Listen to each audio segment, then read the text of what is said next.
Hey guys, what is up? It is me, Pagey here, once again with another video on The Flash Season 4. So just quickly before we get into the rest of the video, I will be making a special announcement at the end of the video, which I'm sure a decent amount of you will be interested in, so stick around until then to find out what that is. So over the opening 3 seasons of The Flash, we have had a speedster villain as the big bad for the season. In Season 1 we had the Reverse Flash, who was obviously Eobard Thawne posing as Harrison Wells. In Season 2 we had Hunter Zolomon, aka Zoom, and in Season 3 we had Savitar, who was obviously a broken time remnant of our best friend, Barry Allen. And then aside from big bad villains, we have had characters such as The Rival or Edward Claris and Trajectory, who was Eliza Harmon, I think, as antagonizing forces for our heroes. But in this season of The Flash, obviously that being Season 4, we have a change of pace with the big bad of the season being a non-speedster, and that is of course Clifford DeVoe, aka The Thinker. And really, at this stage, we still don't know if he is actually a metahuman or not. Like, I think it is best to assume he is, but he could just be,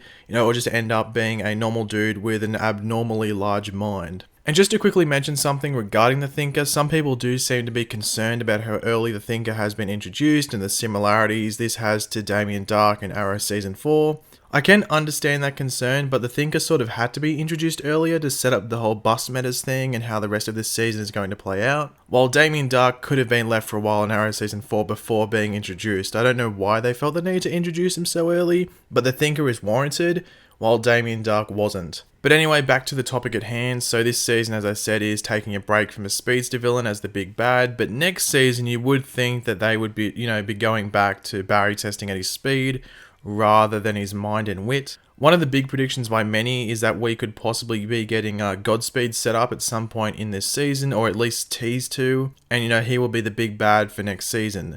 Which I'm not too sure if it would work, because if you actually read Flash Rebirth, Godspeed isn't really a villain, he's actually like an anti-hero, he's like a vigilante, so they would have to twist the character a bit to make it work well, but I guess we'll have to wait and see if they're going to do that before you start, judging it and breaking it down too much. But one other speedster villain that you could say was introduced in the last episode, if you really want to be like over dramatic, but they were at least teased to in the last episode, that being episode 4, was the Reverse Flash from the New 52, otherwise known as Daniel West. Yes, a member of the West family. In the last episode, we saw 2 big moments regarding the West family, the first being when Wally West decides to leave Central City and Team Flash to go and spend time in Blue Valley, just to get himself sorted out after feeling like a second-rate member to the team. And of course, this was also after getting dumped by Jesse Quick, thanks to that little breakup box or whatever it was called, or breakup cube. And the second being the final moment of the episode, the end credit scene if you want to call it that, when we saw Cecile, Joe's girlfriend, reveal to Joe that she was pregnant.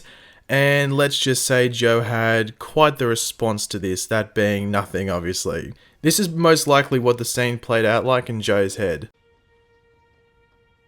Joe? I'm pregnant. Joe? Hello, darkness, my old friend. Joe? I've come to talk with you again.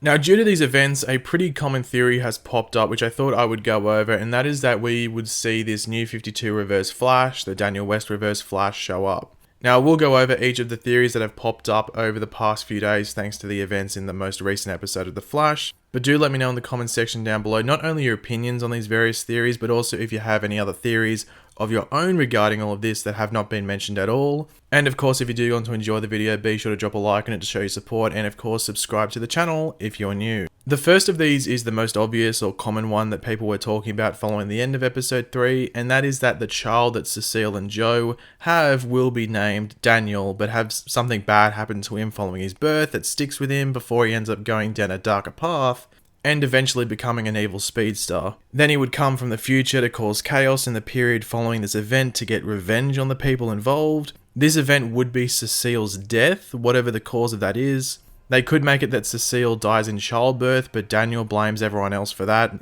instead of himself, even though the child shouldn't be blamed, but he's blaming everyone else for something that he was sort of involved with. Now, Cecile should give birth just after the end of Season 4, going by my calculations, but they could, TV magic that, if you know what I mean, to where it could happen in the season finale, and then they could play on that the baby that was just born is actually going to be the villain for the next season. Of course, this would involve a villain from the future, which we have had in both seasons 1 and season 3, but hey now, they're speedsters, they can time travel, give them a break. For those wondering about Daniel West and his comic book origins or his comic book counterpart, Daniel was the brother to Iris West and the father to the newer version of Wally West and the uncle to the original Wally. Daniel's mother, obviously the mother to Iris as well, died giving birth to Daniel, and then Daniel lived with that burden his whole life as his father, well, let's just say, definitely kept reminding him about it. Which is a common thing when you see where, like, you know, someone, you know, might be the child that was being born when their mother died during childbirth. The father can, you know,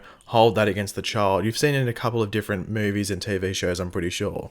Now, Daniel actually got his powers from an accident involving a train and a Speed Force battery, which not only gave him super speed, but also this thing called chronokinesis, which is essentially just the ability to manipulate time. Because Daniel got his powers from a Speed Force battery, he depended on being fully charged, you know, like a normal battery, it has to be charged to actually work. So he went around killing those that were affected by the Speed Force in order for him to become fully charged, so he could go back in time and fix what was wrong in his life from beforehand. Now that is something that I think would be pretty interesting to see play out. I'm pretty sure I'm not the only one that thinks that. A Speed Force murderer, essentially, that's what it would be. Just going around the Speed Force, well, not going around the Speed Force, but going around killing people attached to the Speed Force. So that would include some multiverse stuff, you would hope. They would have to change the reason as to why he's doing it though, saying he would most likely already be in present day for it to work on the TV show. So it wouldn't make sense if he needed to get all this energy just to go back an extra year or two to fix what happened. So I don't know what they would do surrounding that. Maybe he just wants to get in revenge. You know, he just needs the power to become more powerful to take on the Flash, which we've seen happen before. So it'd be typical, maybe copying a storyline, but it's just something that works on the TV show. So why try and fix what isn't broken? But overall, the actual idea sounds pretty cool to me, just like a Speed Force murderer. And you wouldn't get him just killing innocent people or this, you know, ridiculously over the top plan. He just needs to get powerful to take down certain people. I think that would be a pretty cool idea to see, but let me know what you think. The next theory that popped up following episode 3 was that Wally would return to Star City, evil and wanting payback. Now, towards the end of episode 3, as I said earlier, Wally West left Team Flash and Central City following Jesse Quick breaking up with him and just feeling sort of left out by Team Flash in general to go to Blue Valley and spend time with an old friend of his. Personally, I find this one silly, like the whole thing about Wally coming back evil. If they were going to have Wally be evil at all, they would have just already done it. Like when he first came to the show and he got affected by Speed Force, they would have made him evil then. Doing this whole evil Wally West thing now just wouldn't work for me at least. I just think it'd be a waste of time just because we've gotten too familiar with Wally being, you know, a hero. So I just don't like it when they, you know, spend time developing a hero and then all of a sudden they're evil. I don't like it when they do that and just be too sudden. Like something would actually have to happen to Wally mentally, like him get affected by something to go evil. He just wouldn't turn evil. It would make no sense to me. We do know that Wally West will be returning in the crossover event for all of the DC TV shows, might I say, in late November, which is obviously Crisis on Earth X.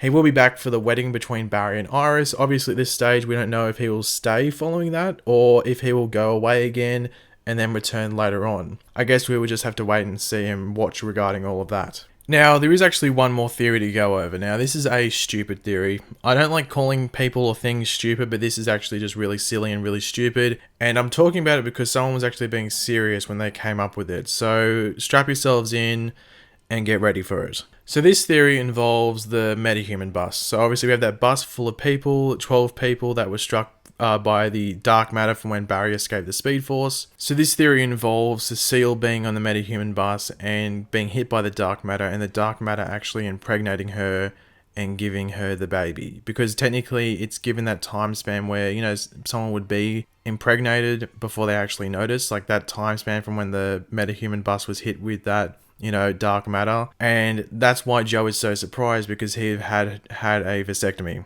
And that's why he's so surprised. So they're gonna, I guess the theory is that Cecile gives birth to a speedster.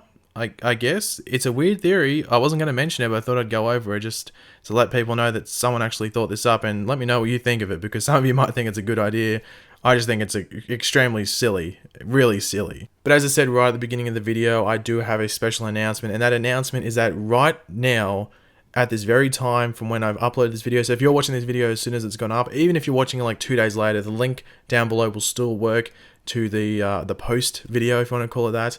I'm actually streaming on the DC TV shows channel right now. It's me, DJ Eric, Boba Talks, and of course the DC TV show. We're going to be talking everything Arrowverse and some other stuff. I'm assuming, you know, some movie stuff as well from both Marvel and DC. So come check us out. It'll be awesome if you could join us. So yeah, I'm live right now. If you're watching this within the first, you know, hour and a half from when this video is uploaded. So yeah, come join us and hang out. But thanks for watching, guys. If you did enjoy the video, it'd be awesome if you could drop a like on the video to show your support for the video and the channel as a whole. Let me know in the comments section down below, what do you think of all of this? What do you think of that last theory I talked about? Because just mentioning in this video made me sort of go a bit crazy. But yeah, just leave all those opinions down there. And of course, if you are new to the channel, make sure to subscribe. I'll catch you later, guys. Goodbye.